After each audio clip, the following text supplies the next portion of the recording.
Covering news where you live. This is 5 News.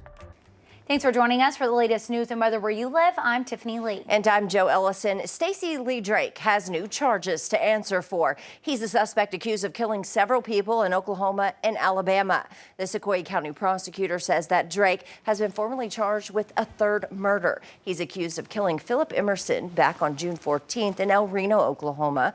Prosecutors claim he then stole the victim's vehicle and wallet after that killing. Now, days later, prosecutors allege Drake walked into LaFerry's Propane. This was on Highway 64 in Sequoyah County. That's where he shot and killed Tara Underwood and Taylor Sharp, sparking a manhunt for Drake that stretched into central Arkansas.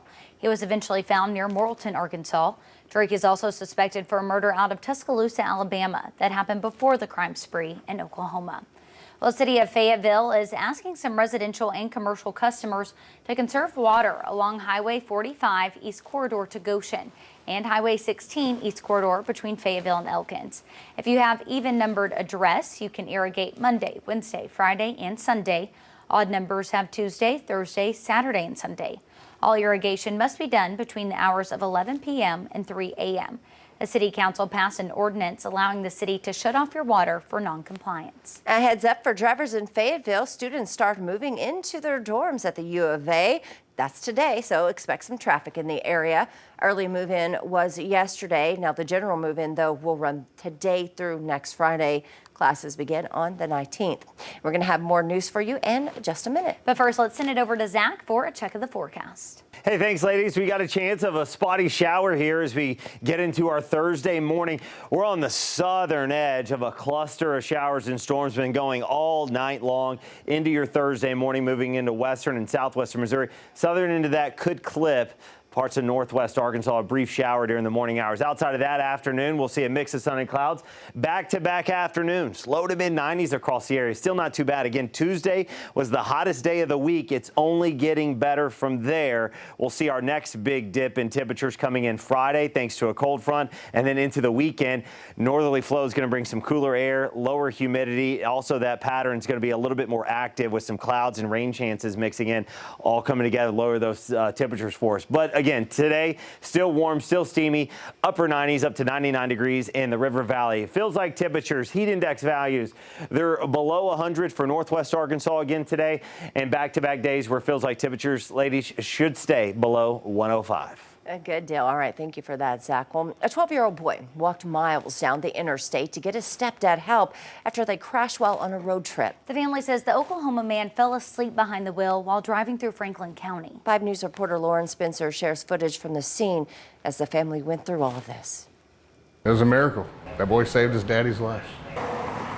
That's Devin and Jordan Gardner, a stepfather and son headed on a road trip to Alabama. They just got snacks and they were just having so much fun. Trisha, Devin's wife, and Jordan's mom woke up to a call no one wants around 6 a.m. The state trooper had called me 3 times. So I was trying to hold it together because I was trying to I didn't want to hear bad news. Do you have a son?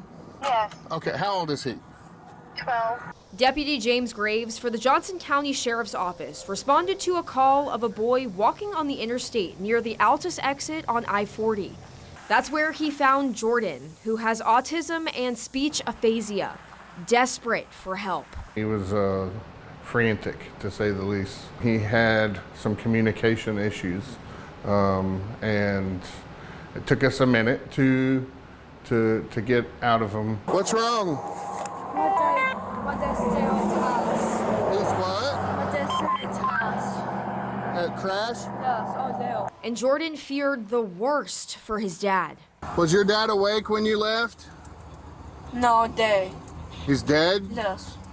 Meanwhile, Deputy Kendall Smith started looking for the crash. 24 dispatch, I found the vehicle. Looks like the vehicle crashed through a guardrail. He found Devin and the car, but the catch, it was over 2 miles where they found Jordan. As soon as I came to a stop, I heard a scream for help. I'm like, okay, he's not dead, he's alive. Some relief, it hit me. Found your kid up the road flagging vehicles down, and he's the one that got us out here looking for you. Devin severely injured. He's alive. We have medical personnel on scene. and they're going to take care of him, okay? But alive. The back windshield was busted out, the trunk was smashed open, the entire driver's side was just destroyed. The fact that the kid got out of the vehicle and that the dad was still alive was a miracle, nothing short. And nothing too threatening on Jordan. Now Jordan is marked a hero in his family's lives, but also in these officers' eyes. Oh, I'll remember this for a very long time. He was injured. Walk across 4 lanes of interstate traffic at nighttime and start flagging vehicles down. He's brave. For leading them to a situation that could have been much worse. You saved that man's life, bro. This is why I signed up. So I get the satisfaction and the joy of making sure a dad gets to go home to his family at the end of the day. Spending almost 2 weeks in hospitals now with injuries, Devin has a long road of recovery, says Trisha, who's actually a nursing assistant. Even if I don't know what to do, I will figure it out. I'll find out and I will be my best at it. But she's sure he'll always be thanking Jordan for his bravery. So what made you want to go find help?